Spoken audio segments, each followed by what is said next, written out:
perdón, la grabación por si la quieren escuchar más tarde. Entonces, les decía que la idea es de pronto conversar un poco sobre los textos que hemos trabajado, o al menos, digamos, los últimos dos capítulos que no pudimos, digamos, conversar y analizar, que es como la idea de estas analíticas, ¿cierto? De entender un poco y hacer un poco de análisis sobre estos textos que trae el sílabus.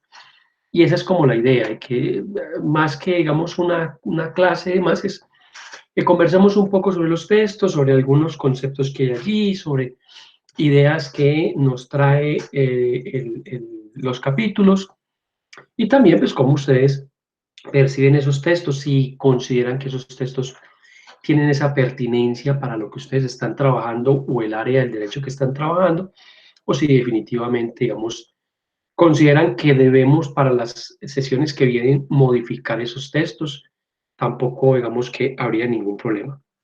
Entonces, esa es como la dinámica. Yo lo quería pronto que trabajáramos un poco el capítulo 9, ¿cierto? Que es el del derecho de guarda paterno, de este capítulo de Hans Hottenhot, a que discutamos un poco sobre este capítulo que no hemos tenido como la oportunidad. Hicimos las idriscas y digamos que la idea es conversar un poco sobre el tema. Yo revisando el tema de las analíticas y digamos en una reunión que hubo con los docentes, pues la idea de esta asignatura, ¿cuál es? Es precisamente analizar, ¿cierto? Ese es digamos, el elemento fundamental de estas analíticas, poder analizar no solamente el contenido mismo del texto, sino que podamos también incorporar conceptos, ¿cierto? Que no necesariamente estén dentro del texto, pero que nos permitan, digamos, hacer análisis argumentativo sobre los textos. Entonces, esa es como la dinámica. La idea es que podamos reunirnos máximo una horita, una vez a la semana, mientras que terminamos pues con este asunto de la pandemia. Pues yo considero que esto va a ir un poco más allá de este semestre, por lo menos este semestre con toda seguridad que no va a haber presencialidad, ¿sí? Porque ya nosotros terminamos semestre dentro de un mes, o sea, nosotros acabamos el 21 de mayo y el semestre termina el 21 de mayo, empezamos exámenes finales y el 1, 2, 3 y 4 de junio están programados ya los exámenes modulares. Y ya ahí terminaríamos y arrancaríamos en agosto, y casi creo yo que posiblemente esos primeros meses de agosto, septiembre, a lo mejor también sea de manera, digamos, virtual o mediada por la tecnología.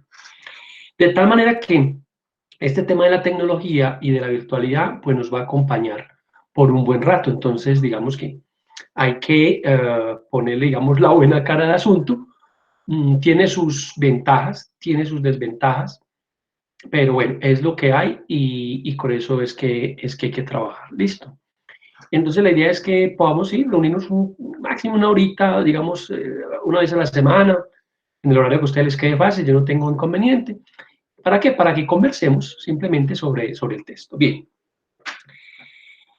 Yo quería empezar, digamos, con este capítulo 9, planteándoles más que todo temas de inquietud. Digamos que este capítulo 9 del derecho de guarda paterno arranca, digamos, este capítulo un poco hablando sobre el cuarto mandamiento, ¿cierto?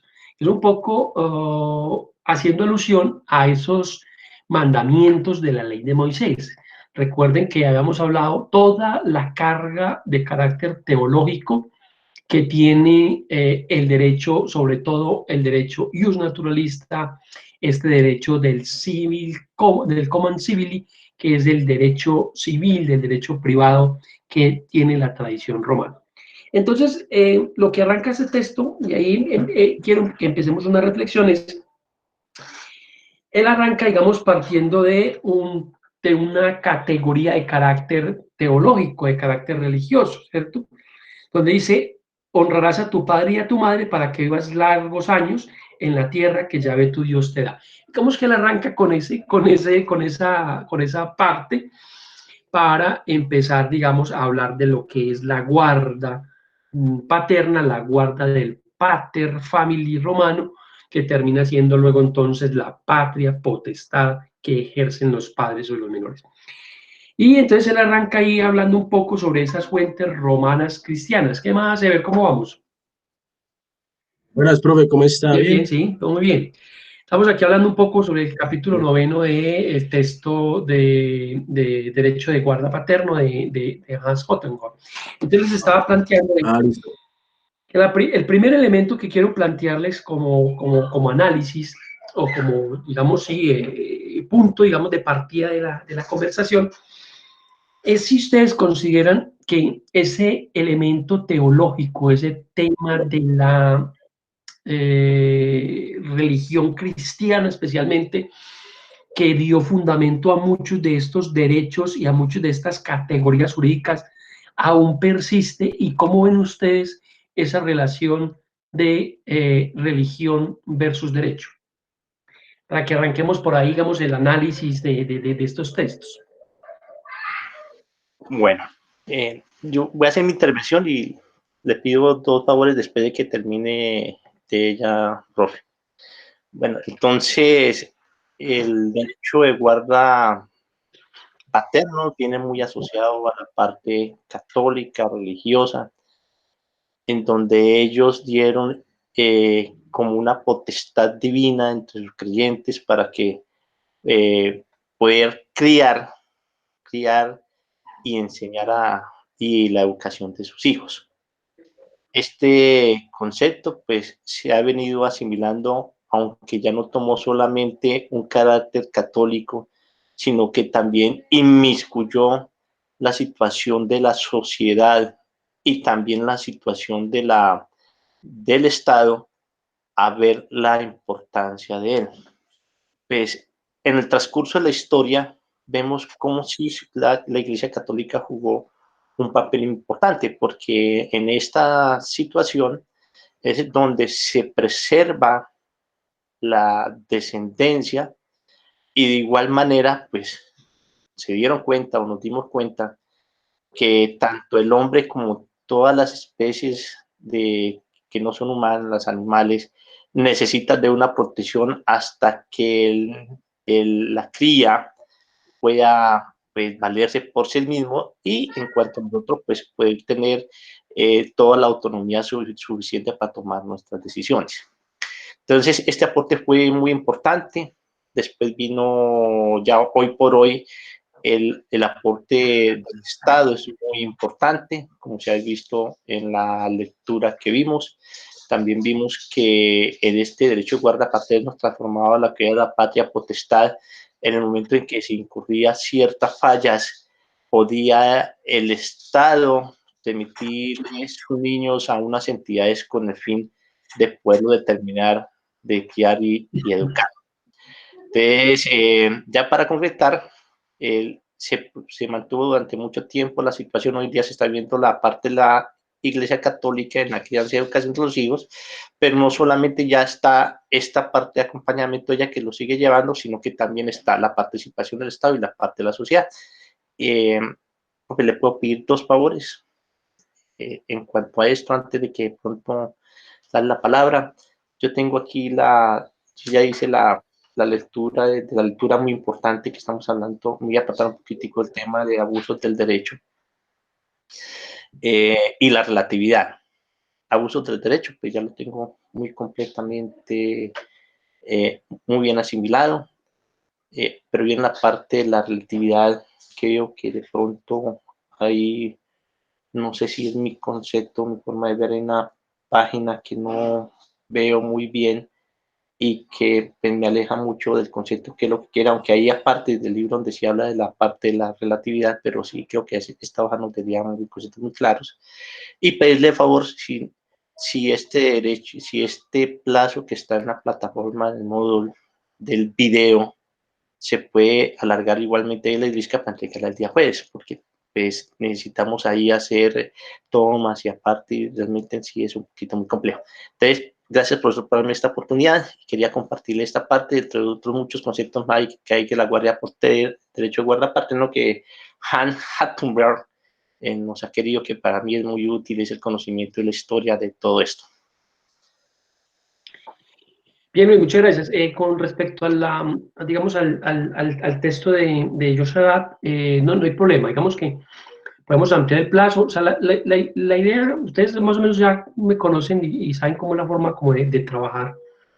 Digamos que no soy muy partidario del tema de las evaluaciones, nada. O sea, lo importante es que ustedes, digamos, que interioricen las lecturas, que hagan el análisis de estas lecturas, que puedan, digamos, hacer un análisis crítico. Me gusta mucho, digamos, que el estudiante, ¿cómo les explicara? Utilice esa capacidad filosófica de la duda, ¿cierto? Así como lo hacía el señor René Descartes, el señor Renato Descartes, con su método duditativo o el método de la duda de Descartes. Es que a veces hay que dudar también incluso de lo que hay escrito, hay que dudar de los medios de comunicación, hay que dudar de los gobiernos, hay que dudar de muchas cosas. ¿Por qué? Porque en este mundo globalizado y en este mundo de la información, la manipulación de esa información y ese conocimiento es muy alto. Entonces a mí lo que me interesa es, digamos, una crítica, un análisis provocativo con estas lecturas para que podamos, digamos, lograr ir correlacionando estos temas con la vida, digamos, jurídica moderna y con nuestra puesta también en escena en la sociedad. Bien, decía Fernando algo importante, digamos que, claro, este tema del derecho de guarda paterno, mire que tiene un enlace, tiene una vinculación muy fuerte con el tema católico, ¿cierto? Con el tema religioso.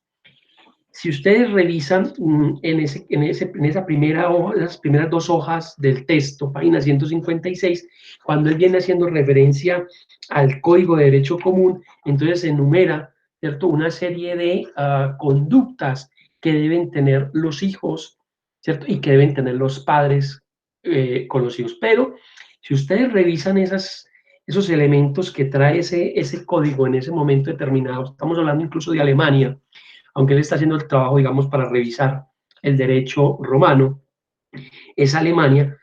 Si uno revisa algunos de los conceptos que él trae aquí en este listado, yo quisiera que ustedes revisaran si muchas de esas concepciones que hay acá hoy en día se practican y en torno a la patria potestad que deben ejercer los padres. ¿Cómo ven ustedes esa relación de estos elementos, o por lo menos dos que les voy a leer, frente a la vida moderna de la patria potestad? Por decir algo, 65 dice Hatteberg que corresponde primordialmente al padre aportar lo necesario para el sustento de los hijos. Ese es uno, que yo quiero que analicemos. El segundo es que la madre se ocupará personalmente o vigilará el cuidado e higiene corporal de los hijos, mientras estos así lo requieren.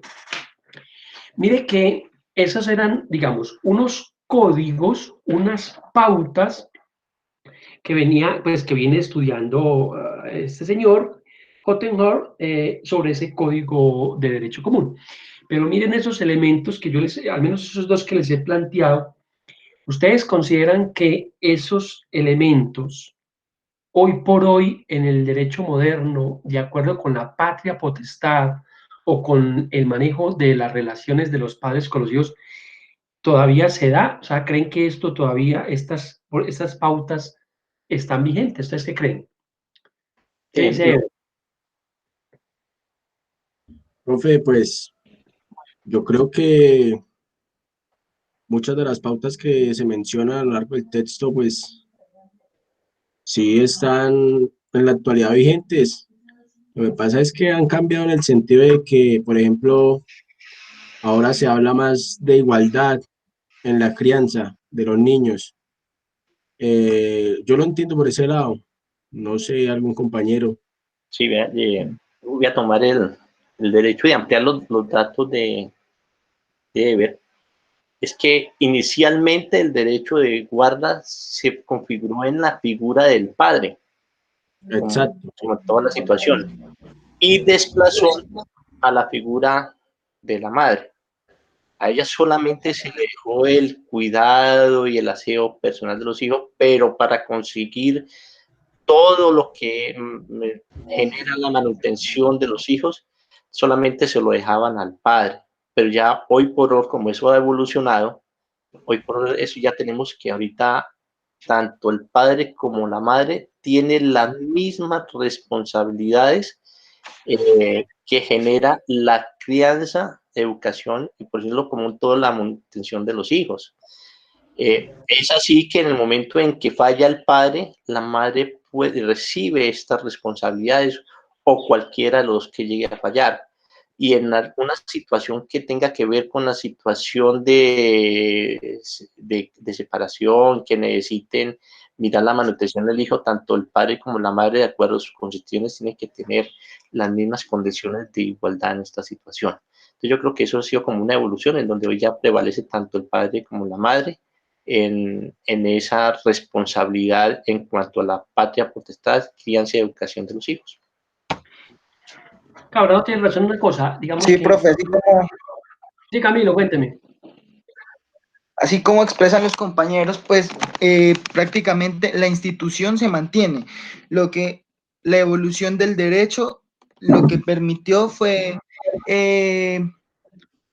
establecer como un orden más significativo, es decir, establecer el derecho de igualdad familiar, en tanto los dos padres tienen la patria potestad actualmente, y como lo dice el mismo Código Civil, tienen los derechos sobre el cuidado personal de los hijos y también sobre el cuidado patrimonial. Eso es, profe, pero aún podemos ver que se mantienen desarrolladas las tendencias del derecho romano, del derecho eclesiástico, como lo menciona el libro, e incluso al final del libro también ya nos empieza a hablar de una igualdad familiar. Profe, Sí, que para seguir participando, esto, profe, bueno, ahorita se habla de igualdad entre derechos del padre y la madre, ¿sí? Aunque hay que reconocer que acá en el país, pues, la madre, no sé si esté bien decirlo, pero tiene como una superioridad sobre los niños, una preferencia sobre los hijos, sobre el cuidado de los hijos en caso de una separación o demás, ¿sí? Pero eso es, o sea, eso ha cambiado mucho con respecto a lo que vimos en el texto al principio, en las primeras páginas, donde decía que el padre tenía el derecho de quitarle el hijo a la madre después de los 4 años. Entonces yo creo que eso es, o sea, me fue un dato como interesante y ver cómo ha evolucionado esta figura a tal punto de que ahora la madre es la que tiene prácticamente el control sobre los hijos. Bueno, sí, era eso. ¿tú qué piensas, Margie? ¿Cómo ves esos elementos que vienen en ese código, digamos, vistos con la, digamos, visión moderna del derecho, con, digamos, en la actualidad, si algunos de esos elementos aún persisten o si definitivamente ha habido tal evolución que ya eso no es así? Profe, yo creo que, digamos que mucho de lo que se vio de lo que tenemos ahora sobre la evolución es debido a cómo se consideraba en el pasado. Por ejemplo, lo que decían ahorita los compañeros de que, o creo que fue usted mismo el que lo comentó, que realmente en la anterior, pues en la antigüedad se tomaba de que la mujer era la persona que era la guarda de la casa, que se dedicaba a eso y no tenía otro pues como otra labor en la sociedad, era simplemente de estar en la casa y precisamente digamos que eso se ve mucho en lo que comentaba ahorita Alejandro, de por qué la madre tiene como esa, digamos que a la hora de decir quién tiene la patria potestad o quién, digamos, en alguna separación o algo así de los padres, generalmente se prefiere a la madre porque históricamente se ha visto que ella es la que se ocupa de la casa, aunque ahora sí obviamente tenemos muchas evoluciones de que ya la mujer no es considerada solamente importante en la sociedad para esto, sí se tiene en cuenta de que históricamente ha sido el referente de la familia, la guarda de la familia, que ha tenido esa protección. Entonces, digamos que sí se ha ido evolucionando, pero obviamente se tienen en cuenta muchas cosas de la historia.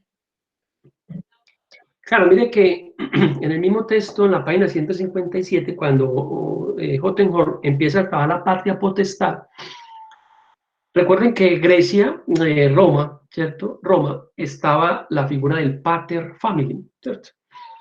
Pater family era aquel que ejercía la potestas, era quien tenía el poder y era, digamos, quien daba, entre comillas, las órdenes y dirigía el hogar. Elemento que se traslada a Grecia. Tenía los tres estatus, Es como Camilo. Tenía los tres estatus, el estatus civitatis, el estatus famitatis, creo, familiaris, y el estatus familiaris, civitatis, y me falta uno, profe, pero esos eran los tres estatus por los cuales el pater familia podía tener la patria potestad y la potestad sobre todas las personas que estuvieran dentro de su núcleo.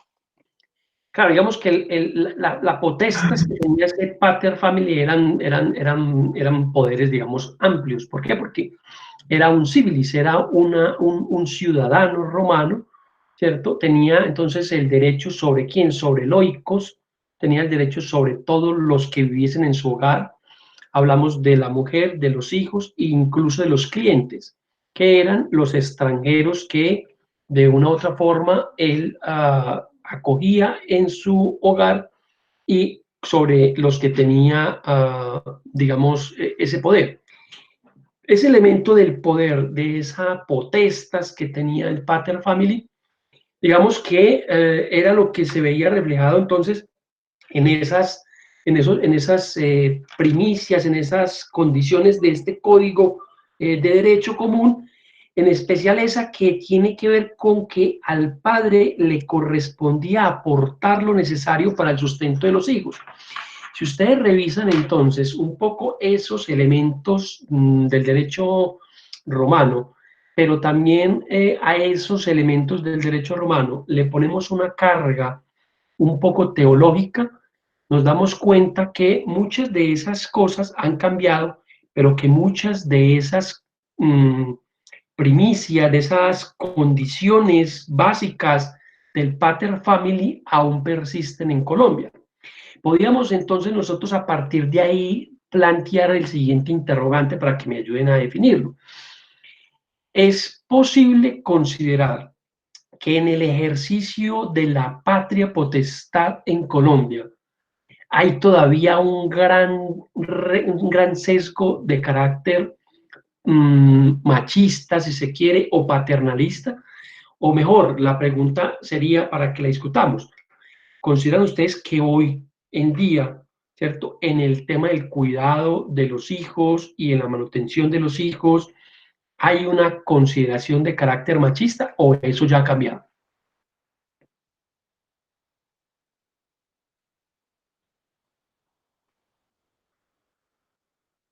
Profe, pues en menor medida, pero igual se sigue manteniendo la sociedad machista de la sociedad. Es, por ejemplo, que siempre, o bueno, en la sociedad se piensa que la mujer debe ser la responsable del cuidado de los hijos, del cuidado de la casa y de todos estos trabajos, mientras el hombre debe ser el que busca el sustento, realizar los trabajos duros. Es una concepción que se viene trabajando desde inicios de la sociedad.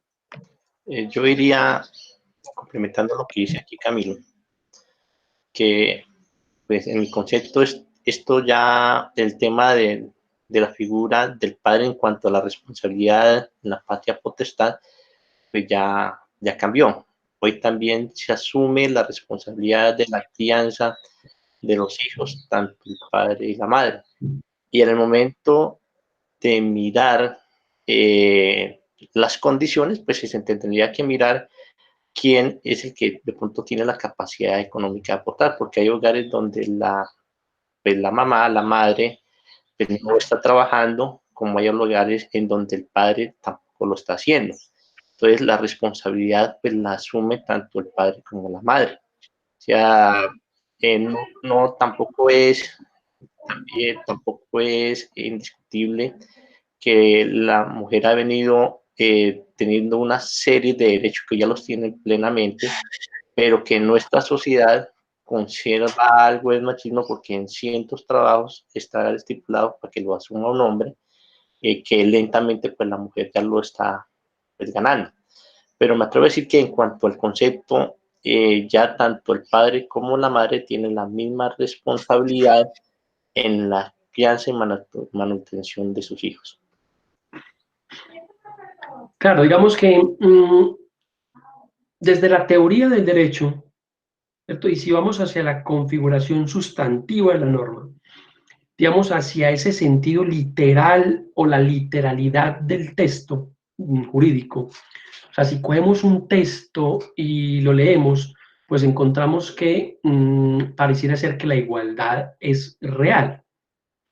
Si leemos el artículo 13 de la Constitución Política, creemos que la igualdad, digamos, es real. Que lo que dice Fernando es cierto, digamos que frente al tema de la teoría del derecho, hay unas configuraciones de apariencia real que nos dicen que tanto hombre como mujer, ¿cierto? Tenemos las mismas condiciones de carácter legal para poder criar los hijos. Y que en ese papel del hombre proveedor, ¿cierto? Del dinero para el sostenimiento del hogar y la mujer la cuidadora del hogar y la cuidadora de los hijos, pues en teoría eso se supone que ha cambiado y que hoy por hoy el tema del cuidado de los hijos es en proporciones iguales entre ambos. Pero en la práctica realmente no sucede así.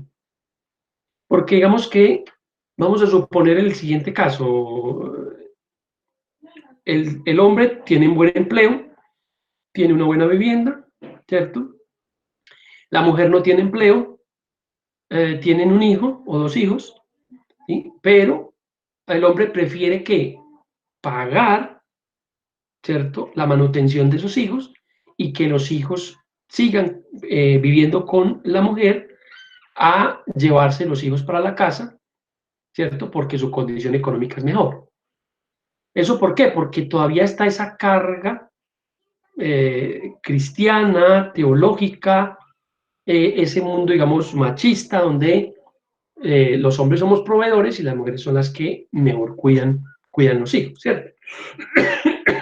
Pero entonces, ¿qué pasa, digamos, en esas relaciones de cuidado y demás en las parejas del mismo sexo? ¿Cómo funciona ese tema entonces? ¿Cómo creen ustedes?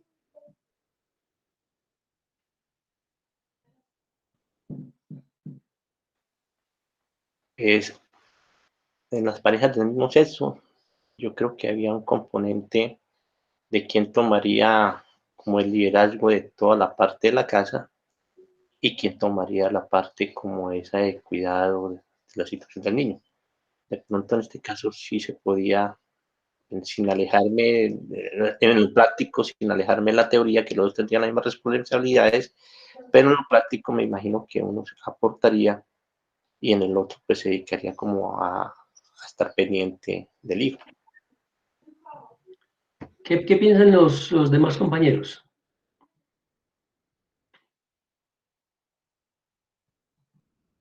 Archie, David, Camilo, ¿qué piensan de ese tema?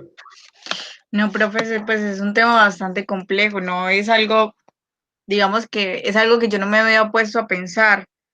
Como dice Luis, debe ser algo que se acuerde entre ambos, pero ese concepto del machismo, incluso es que creo que las personas, las parejas del mismo sexo, terminan siendo personas más liberales, que ya no tienen como esos estigmas religiosos o históricos que los hacen pensar que debe de hacer de alguna forma. Entonces, digamos que esas relaciones suelen ser un poco más liberales y no tienen esa concepción de machismo o de sumisión de alguna de las dos partes. ¿Qué piensa Ever? ¿Cómo ve la causa? Profe, qué pena, ¿podría repetirme? Cuando, este tipo de relaciones y digamos de la patria potestad, en el manejo de la patria potestad y en el principio de igualdad que debe regir, no, de reciprocidad que debe regir, digamos, en el ejercicio de la patria potestad, ¿cómo sería cuando se trata de parejas del mismo sexo? Profe, pues yo creo que tal cual como se hace en la actualidad con las parejas heterosexuales. Pienso que debería hacerse pues extensivo la igualdad de derechos que tienen los padres, bueno, sean padre y madre, deberían ser iguales que los que si fueran padre y padre o madre y madre, ya que hemos avanzado como sociedad y es algo que en la actualidad está perdiendo relevancia en el sentido de verlo como algo que está mal, porque no está mal ya. Hemos evolucionado, profe, y yo pienso que el derecho debe evolucionar a la par de nosotros y de nuestra sociedad. Entonces debería ser la reciprocidad debería ser constante en las parejas del mismo sexo. Claro, miren que cuando nosotros pensamos o nos imaginamos el ejercicio del cuidado de la patria potestad de un menor, ¿cierto? Sea de sexo masculino o femenino, cuidado por dos hombres, mire que el ejercicio, digamos, de la reciprocidad es más fácil de manejar. ¿Por qué? Porque no hay unos roles, ¿cierto?, atribuibles a uno de los dos tan marcados como estaban en Roma, ¿sí?, de acuerdo con este código común, el derecho común, pero que hoy por hoy también los tenemos muy marcados. Que si bien es cierto en teoría, ¿cierto?, debería ser normal que el cuidado de los hijos esté a cargo de los dos padres y que esa patria potestad se ejerza como derechos y deberes y obligaciones que tienen los padres sobre los hijos de manera igualitaria. Cuando hablamos de manera igualitaria no es un derecho, sino que es una forma de retribuirle al menor, que es en este caso quien tiene el privilegio, o mejor, tiene la condición de que sus derechos prevalezcan sobre los demás. En tal medida, entonces, es que pareciera ser mucho más fácil decir que una pareja, ¿cierto?, del mismo sexo, una pareja puede decir, el rol aquí cualquiera lo puede ejercer. O sea, cualquiera puede ser el tetero del niño, cualquiera le puede cambiar el pañal, cualquiera lo puede llevar ¿cierto? O cualquiera se puede quedar con el fin de semana, X o Y. Hoy por hoy todavía hay temas de carácter muy ligado al machismo, que son muy tendencia y tradición de ese derecho, digamos, cristiano-romano. Entonces, claro, digamos, pues no está bien que el papá bañe a la niña, ¿cierto? ¿Por qué? Porque no, es que no queda bien, porque la mamá baña a la niña y que de pronto el papá baña al niño, o X, ¿cierto? En una pareja homosexual, ¿cierto?, pues esa diferencia no es tan fuerte. ¿Por qué? Porque, claro, está la carga de carácter teológico y la carga de carácter sociológico que hacen que esas cargas, esas diferencias sean un poco más complicadas. Podría uno incluso concluir que en las relaciones del ejercicio de la patria potestad, ¿qué es la patria potestad? ¿Quién me refresca?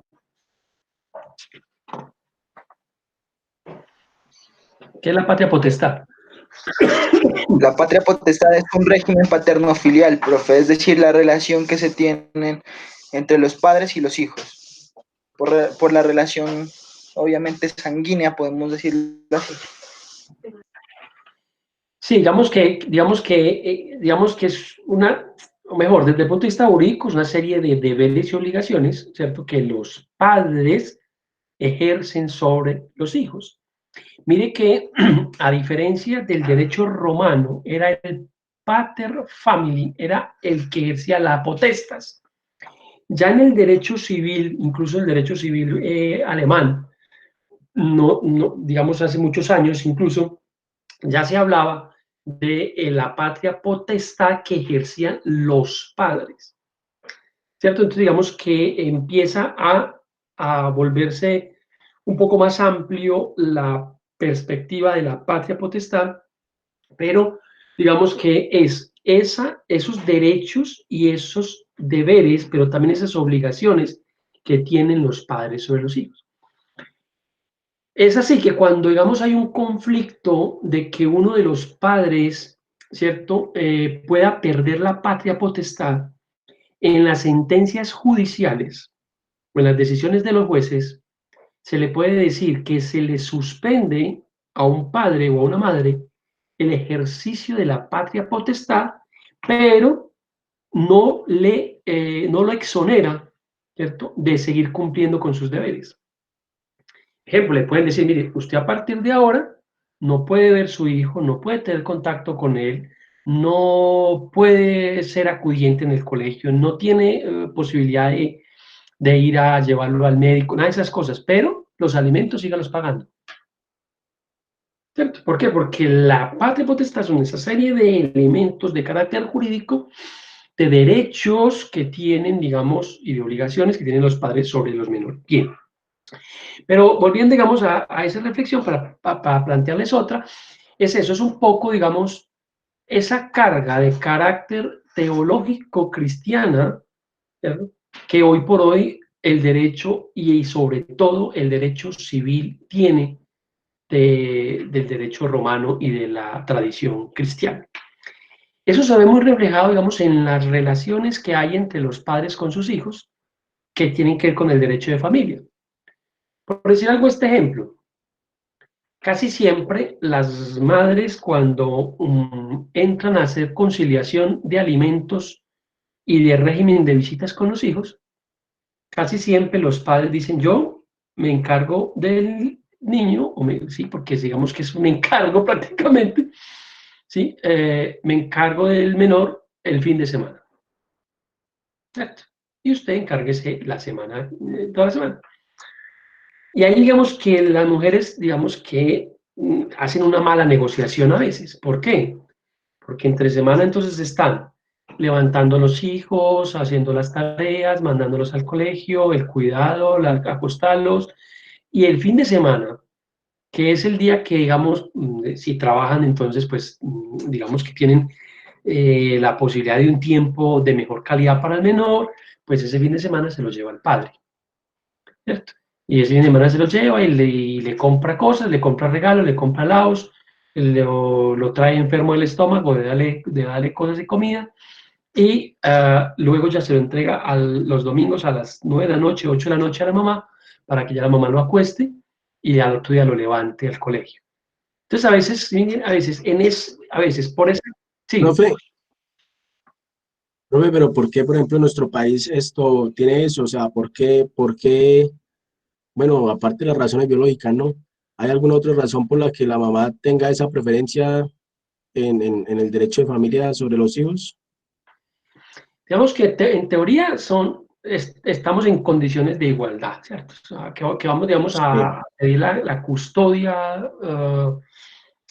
Ya entienden ustedes la diferencia entre la custodia y la patria potestad, ¿cierto? Uno puede no tener la custodia del menor, pero el derecho de la patria potestad la sigue ejerciendo. Eso se entiende, ¿cierto? Ya lo han visto en derecho de familia, ¿no? Sí. Porque la custodia es con quién va a vivir el menor, ¿cierto? ¿Sí?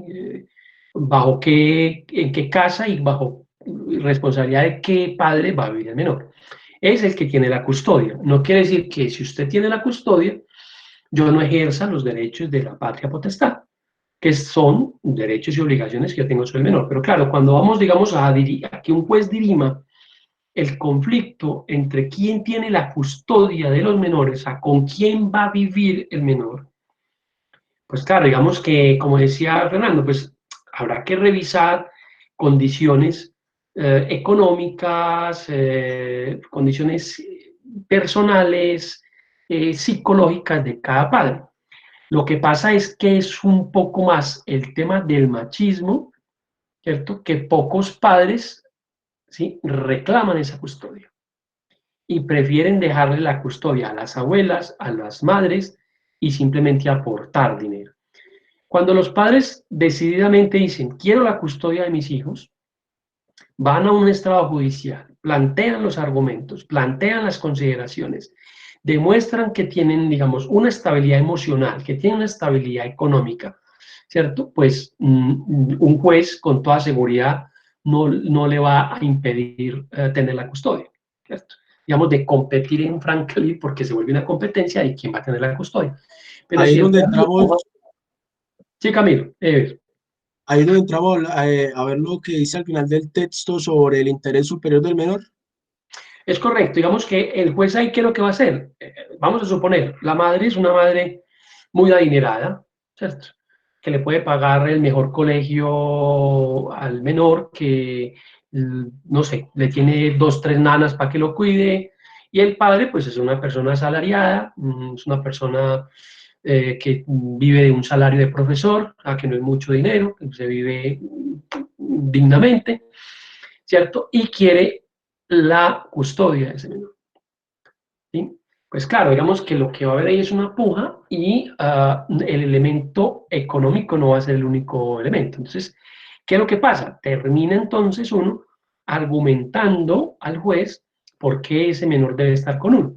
Entonces habrá que decir que la madre no le da tiempo, que los hijos están con unas nanas, que solamente, digamos, es el tema económico, que la mamá mantiene borracha, qué sé yo, ¿cierto? Y el juez allí, dependiendo de los argumentos que se presenten con psicólogos, va a revisar cuál es la mejor decisión que pueda tomar el juez que busque que los derechos del menor prevalezcan y sean, digamos, protegidos. No le va a importar el dinero. No es que tiene más plata y listo y se la llevó. Este está llevado, no, o sea, lo que va a buscar es, digamos, el bienestar de ese menor. Pero a lo que quería yo llegar en esa reflexión es que podíamos decir hoy por hoy que a pesar de que ha habido avances significativos en el tema de la igualdad de géneros, ¿cierto? Esta igualdad, por lo menos desde el punto de vista teórico en cuanto a la patria potestad se refiere, digamos que ha tenido avances significativos, pero que en cuanto a la puesta en práctica, todavía sigue siendo una sociedad machista, todavía las relaciones en el cuidado y en el ejercicio de la patria potestad sigue ejerciéndose una supremacía de la potestas del pater family, en el sentido en que el padre sigue siendo simplemente el proveedor. No, pues usted lléveselo a vivir con él, que yo le pago el colegio, yo le pago la salud, yo le pago lo que sea, pues. Y yo lo veo de vez en cuando. Ese es el sinnúmero de casos en Colombia. ¿Mm? Pocos casos es el padre dice, no, yo me voy con mis hijos, ¿cierto? Y tengo la custodia y trabajo y miro cómo los cuido y cómo me levanto y cómo les hago las loncheras y los mando al colegio. No, porque todavía tenemos la concepción de que esa labor le corresponde a una madre, ¿cierto? Porque será la que se ocupe personalmente, la que vigilará el cuidado de higiene corporal de los hijos, mientras así ellos lo requieran. Bien, eso por un lado, bien. Entonces, digamos que esa primera reflexión que nos puede traer ese texto es eso, digamos que esos elementos de consideración religiosa, teológica, cristiana, aunada a esa condición del derecho romano, de la potestas, del machismo, todavía está muy arraigada y muy vigente en nuestra legislación y en nuestras costumbres en el manejo de la patria potestad. Quiere decir, en conclusión, que a pesar de que hay una buena amplitud de conceptos y de decisiones de la Corte Constitucional, de la doctrina, tendientes a dar un parte de tranquilidad frente al principio de la igualdad y de la relación, digamos, proporcional de cargas en la patria potestad, realmente sigue siendo una relación machista, una relación donde no hay un contrapunto, donde no hay un equilibrio en ese manejo de la patria potestad. Bien. El segundo punto, y ahí vamos terminando, para no agotarnos tampoco, ese quiero que revisemos el punto 3 en la página 151 de este mismo texto. Hay un texto que ustedes supongo que ya habrán leído muchas veces, que es de Federico Engels, El origen de la familia, la propiedad privada y el Estado. Eso se lo ponen a uno desde primero de colegio, luego lo ponen en segundo, y luego lo ponen en primero de bachillerato, y luego lo ponen en la universidad 3, 4 veces. Listo. Eso no lo vamos a leer porque usted ya, digamos que lo tienen claramente. Pero ahí hay una expresión de Engels que a mí sí me gustaría que revisáramos. Él dice lo siguiente, ¿cierto? La familia era una empresa productiva basada en la explotación de los más débiles, mujer e hijos.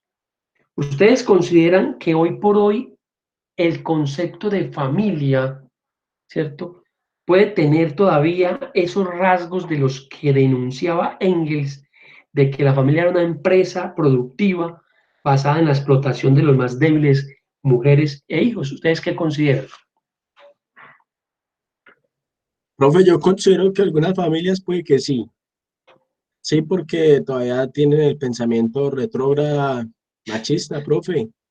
El pensamiento de que como el hombre es el que pone el pan en la mesa, entonces la mujer tiene que hacer caso y tiene que ser sumisa y el hijo debe hacer todo lo que el padre le diga en el sentido de someterse a él. Entonces, por ese lado sí, aunque no es, ya no es el común denominador, ¿no? Porque como le digo, hemos evolucionado como sociedad y hemos adquirido esa igualdad de derechos. Entonces, no, ahorita no veo tan marcada esa explotación del uno con el otro. Y ya, ¿alguien más? ¿Qué dice Fer? ¿Cómo ve el tema ¿es la familia hoy todavía una unidad de explotación? O mejor, podemos hablar de la familia como una empresa productiva. Yo pienso que, como dice Alejandro, ya eso también como que ha evolucionado. Antes como que en las familias se dedicaban a tener los niños para dedicarlos a que fueran al campo, a producir y pues tener esa solvencia. Mientras más hijos tenían, más producción tenían para recoger el producto y para comercializarlo. Había pues, familias que se sustentaban eso. Pero ya hoy por hoy en Colombia, pues, a pesar de que se puede presentar, y de hecho se presenta en algunos hogares, ya este concepto ha cambiado por la misma percepción que tienen los hijos del contexto que los rodea, por la misma evolución de lo que ha tenido la parte del derecho. Entonces, hoy como que ha cogido más fuerza es que los padres provean de los medios necesarios a sus hijos para que estos puedan tener la autodeterminación y una vez tengan esa situación pueda constituir una nueva familia. Como que está dando la parte a la descendencia, la educación también ha permitido evolucionar mucho en estos aspectos. Yo creo que sí ha cambiado esta percepción, yo creo que ya esto como que quedó parte atrás, aunque hay lugares donde de pronto sí se mantenga esta situación. Margie, ¿qué piensa? Profe, yo creo que, pues como lo han dicho mis compañeros, aunque sí hay un poco, ya no se ve tanto, aunque hay un poco más que todo dirigido a la forma en la que todavía la religión influye en la base de las familias o en cómo es su desarrollo, ya no se ve tanto, aunque sí se ve en algunos casos que sí muestran pues como esa sumisión en la parte de la familia, ya se ve mucha más liberación en ese sentido.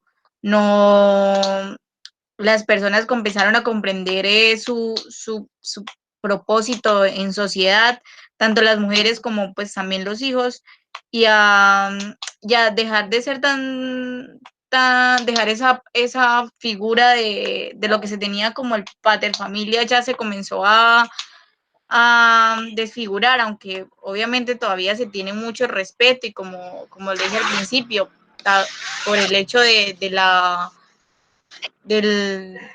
gran influencia que tiene la religión, no se ha podido eliminar del todo, pero sí se tuvo un gran avance. Digamos que este es un elemento importante, ¿por qué? Porque cuando hablábamos, digamos, de la ruralidad, ¿cierto? Hagamos el caso aquí en Colombia, esa Colombia rural, pues era muy usual, ¿cierto? Muy usual que se tuviesen muchos hijos, porque esos hijos nos permitían más mano de obra, y a más mano de obra, más productividad, y más productividad, mejores posibilidades de sobrevivir. Entonces, claro, digamos que para la época de Engels, el poder tener la familia, ¿cierto?, como una unidad productiva, como una empresa, era importante. Claro, lo que pasaba ayer era que los hijos terminaban siendo entonces trabajadores y la mujer también trabajadora como una unidad económica que permitía la subsistencia. Pero eso llevaba implícito también un elemento teológico, y era que en esas épocas la posibilidad de planificar era muy limitada, porque la iglesia en su momento, y hoy por hoy, se había opuesto y se opone a los métodos de planificación.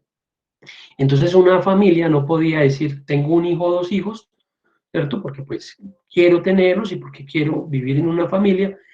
No, en esa época no se podía, o sea, si 5, 6, 7, 8, 9, 10, los que fueran, ¿cierto? Y entonces, claro, 10 hijos, pues tenía que empezar esa familia para poderlos mantener, generar una condición económica al interior de la familia para convertir la familia en una empresa productiva basada obviamente en la explotación de sus más débiles, quienes, pues los hijos y la mujer, porque eran, digamos, los que les tocaba trabajar. Hoy en día han pasado dos fenómenos. El primero es que ese elemento religioso, teológico, ya no está tan visible y ya la gente, digamos que no cumple con esas disposiciones de carácter religioso tan a rajatabla como en esas épocas. Ya la gente se aparta más de esos criterios de carácter religioso, donde se prohíbe la planificación y las familias planifican mejor sus hijos, de tal manera que hoy por hoy ya son familias menos numerosas y no ese número de hijos de 10, 11, 12, donde evidentemente las condiciones son, digamos, económicas y de posibilidades son menores. No es lo mismo tener un hijo que tener 11 hijos, para darles educación, vivienda, salud. Entonces, ese es el concepto, digamos que ¿eso para qué? Para significar que el concepto de familia, ¿cierto? Ya no es ese concepto de familia de Engels, y que por lo menos, como decía Fernando, ese concepto de familia y esas condiciones sí han cambiado. O sea, podemos ver un cambio sustancial en la concepción del nuevo concepto de familia, incluso desde la jurisprudencia de la Corte.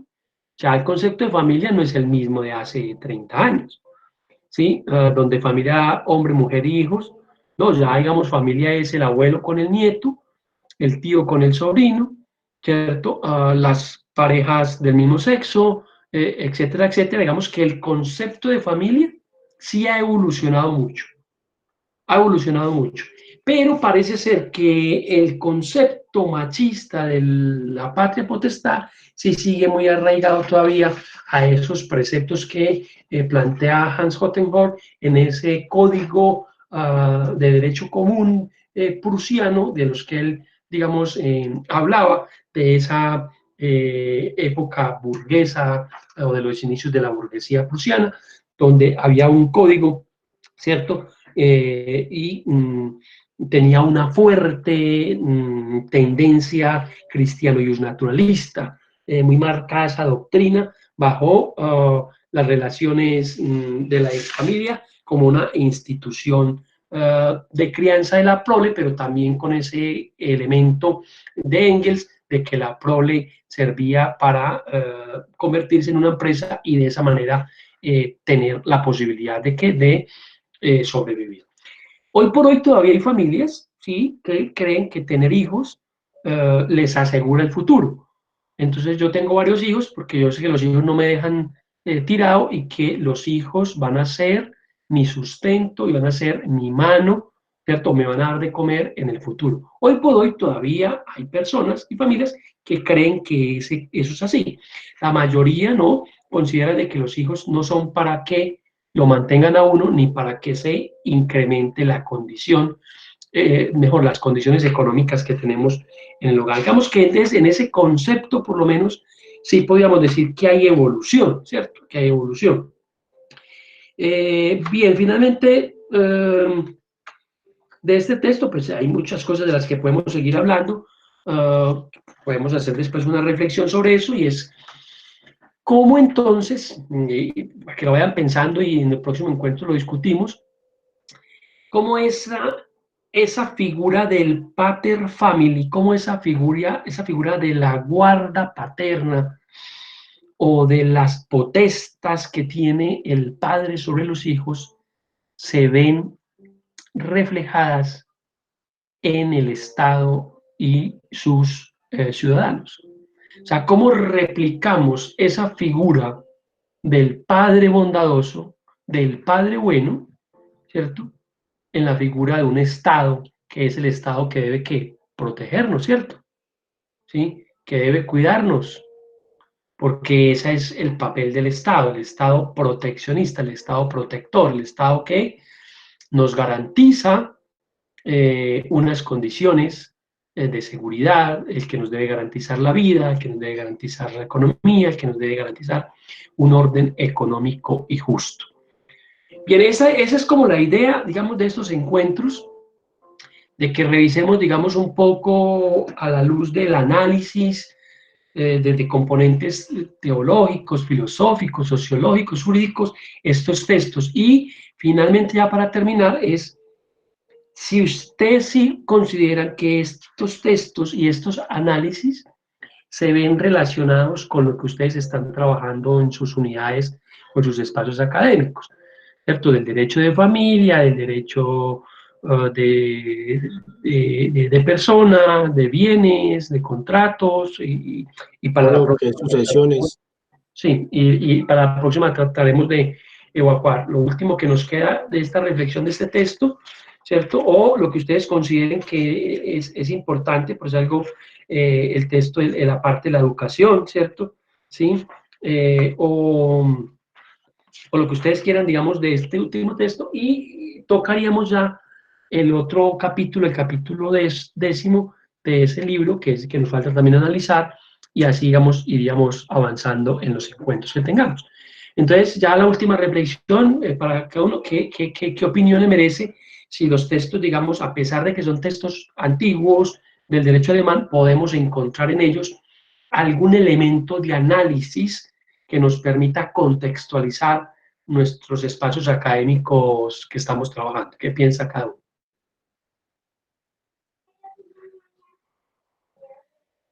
Pues, profe, ah, Dale, Alejandro, Luis. por favor. Dale, Luis. Yo pienso que sí, sí, claro. Aquí estamos viendo, en los primeros capítulos que vimos, que fuimos el cuarto y el quinto, vimos toda la parte de responsabilidades, de los inicios, de la evolución de la teoría del negocio jurídico, del acto, de las partes, de la parte natural. Ahí fue muy importante porque sí se concadenó y sí vamos, no, vamos, no íbamos, vamos a la par con el desarrollo de esta materia. Y en este que estamos viendo del derecho de guarda paterno, de familia, del derecho de herencia, pues nos estamos también viendo la parte de los inicios y la evolución de lo que tiene propiamente con la materia de familia. Yo creo que sí es importante ver estos capítulos de concepto fundamental del derecho civil de Hans Hartmann. Muy bien, Ever, ¿cómo va la causa? ¿Cómo lo ven? profe, los conceptos nos sirven para ver cómo ha evolucionado el derecho, ¿cierto? Cómo ha evolucionado estas instituciones jurídicas, estos conceptos jurídicos. Y recordemos que, pues, una parte también de nuestra codificación, de nuestro ordenamiento jurídico, se basa en la legislación alemana, ¿no? Y, y romana, y sí, de la cual se hace el contexto histórico en el texto. Me parece que, claro, profe, nos sirven estos conceptos porque nos dan una explicación a profundidad de lo que es cada una de estas instituciones. No necesariamente tenemos que saber qué es ahorita, o sea, qué es significado, qué evolución han tenido estos conceptos ahorita, o sea, cómo son ahorita, sino la evolución que ha tenido para llegar a lo que son. Eh, sí, sí me voy a entender. Ven ahí ya, listo. Bien, perfecto, claro que sí. Y Marci, ¿cómo la ves? Profe, a mí me parece que estos textos cumplen con la finalidad pues de la clase de analítica, que es como reunir en línea todas las materias que estamos viendo en el semestre. Y la materia como más pesada o como más, que tiene como mayor créditos, pues es la materia de familia, que es en la que más se centra el texto, y es no solo verlo desde el punto legal que lo estamos viendo en ese momento, sino saber con estos textos llegar a comprender por qué se tuvo toda esa evolución hasta llegar al momento en el que estamos estudiando en estos momentos. Entonces sí me parece que esa mezcla es bastante interesante. Bien, gracias.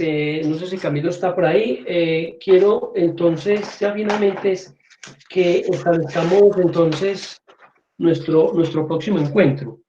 No sé si les parece que sea el mismo martes próximo o el miércoles, ustedes me dirán, y a qué hora les queda fácil, yo no tengo problema, si es en la mañana o en la tarde. A ustedes a qué hora les queda fácil. Yo tengo disponibilidad 24/7. Profe, Si sí, quería hacer en clase ustedes. Ah, profe, podríamos hacerlo o el próximo martes en la tarde, ¿no? A las 2 de la tarde, pero algunos tienen inglés. profe, Profe, por ahí a las 5 para que Margie pueda Profe, asistir, para profe, que la compañerita pueda Sí. estar con Cuéntame, nosotros. Camilo. profe, ¿y por qué no establecemos la próxima reunión para el día lunes a la hora que nos corresponde normalmente ver clases? Yo creo que así todos los compañeros pudiéramos asistir y no habría ningún problema de verla pues Bien, como tan sí. tarde, una cosa así. A las 11 de la mañana el lunes, de Está 11 a bien, 12. El lunes, Listo. sí, profe. a esa hora está Bueno, me bien, parece bien. profe. Entonces, el lunes, Profe, venga, sí. profe, ¿será que usted nos pueda abrir un poquito más, extender un poquito más la entrega del video? Profe, para alcanzar a Sí, hacer démoslo. Yo se las voy a. ¿Estaba para cuándo? Para hoy. No. para hoy, ahorita en 45 minutos, para hoy a las 12. Profe, pero Démoslo, la verdad es que, démoslo para el viernes entonces, ¿le parece? Viernes pero sí lo va a 24. extender, profe, ahí en la plataforma. Sí. Hágale, profe, profe, hágale. profe, yo tengo una pregunta, es que a mí los trabajos que había que entregar el lunes anterior no me los dejó enviar desde la plataforma. Yo se los envié al Sí, correo, sí, yo ahorita pero, los cargo ahí y yo ya los recibí. listo, sí. De resto le han llegado todos, sí, profe, los míos y Profe, los de los compañeros, sí. Sí. Los que no me han llegado son de la otra chica, ¿cómo es que se llama? Que me olvide el nombre de ella. María Camila. María Camila. Camila, María Camila. Ella tendrá problemas para conectarse, que Profe, ¿me ya quien podría habla con ella. confirmar? Sí, profe, yo he visto que en varias clases tiene problemas para conectarse. Bueno, miramos a ver qué hacemos con ella, cómo le ayudamos. Listo. Listo, profe. Ah, bueno, profe, entonces Camilo, le agradezco. sí, me decía Camilo algo. Profe, le voy a pedir un favor. Profe, ¿me podría confirmar si subí los trabajos ayer de manera correcta? Es que siempre tengo como inconvenientes con la plataforma, entonces pues Voy a quería mirar corroborar. porque ahorita estaba ingresando y no me dejó revisar. Profe, eso le iba a preguntar, no se puede, digamos, por una página, por el Classroom o algo así, es que la plataforma de la universidad es muy complicada. Por lo menos a mí el domingo no me estaba dejando ingresar y hoy para cargar el video fue una cosa completamente difícil. Voy a mirar porque ahí sí veo que hay dos cargados. Igual lo voy a ampliar a ver, traten de hacer. Y si no, pues miramos a ver otra forma. Lo pueden subir a YouTube, me envían el link o me lo envían al correo si vemos que por ahí está muy complicado. Listos. Profe, Listo, profe, pero entonces, tanto la idrisca como el video quedan para el viernes o solo el video queda para el viernes. Si quieres, si necesitan que sea para el viernes las dos, hagámoslas para el viernes las dos entonces. Listo, profe. Sí, profe, No hay problema. O sea, yo creo que todos que, estamos de acuerdo. que hagan la lectura y que les sirva, digamos, pues para los espacios académicos que tienen. profe, también le Listo, voy a profe. Listo, pedir un profe. favor Sí, y pero es bueno. crear de pronto el chat porque le he escrito varias situaciones, varios correos electrónicos pero los rebotan, no sé por qué, y hay otros que sí me los deja subir, entonces es bueno de pronto que se cree este chat y si tenemos algún inconveniente podamos tener la comunicación como más directa, porque por la parte del correo electrónico sí he tenido Listo. problemas por ahí. Entonces, voy a crear un chat y lo dejo abierto, ¿les parece? Sí, Y sí, si no, sí, si no, Fernando, me escriben al correo o al institucional, Diego.arias. Es que, profe, yo creo que a mí también me pasó eso. Yo ese día que no pude subir los trabajos, le escribí, pero yo como que estaba respondiendo a un mensaje de la plataforma y eso lo manda, lo rebota. No es como que le escribamos al correo, sino que es como mensajes que usted envía por plataforma. Es Y que uno lo responde desde... hay una forma que es de la plataforma, les puedo mandar un correo a todos, ¿cierto? Digamos que ahí no hay problema. Pero si por ahí mismo pueden contestar, si no funciona, entonces entran normal y me envían al instituto. ¿Aló? No, ¿Me escuchan? Sí. ahora sí. Sí. ¿Aló? Decía que si la contestación al correo lo hacen desde el modem, a veces tiene problemas. Si es algo que necesiten escribirme, me mandan un correo al institucional. Diego.arias@ustamed. Cualquier inquietud, cualquier cosa, y por ahí les contesto, listo. Y si no, Yo creo que Camilo también tiene mi número y cualquier inquietud, pues me la hacen llegar por ahí, listo. pueden crear pueden crear el grupo. Me parece que, bueno, ni una. Listo, Perfecto, súper. Pero usted tiene un grupo de mi persona que Quedamos Listo, profe. para el lunes a las 11 de la mañana. donde Para que aparezca trabajemos yo, entonces y si es el suyo, mucho un mejor, capítulo así es algo más lindo, ¿sí? y ahí vamos haciendo análisis, digamos, de todas estas lecturas. listo, profe. Listo, Ok, quedamos un buen profe, día está entonces bien. y quedamos así. ¿Listos? Bueno, Listo. muy bien, vale. Hasta luego.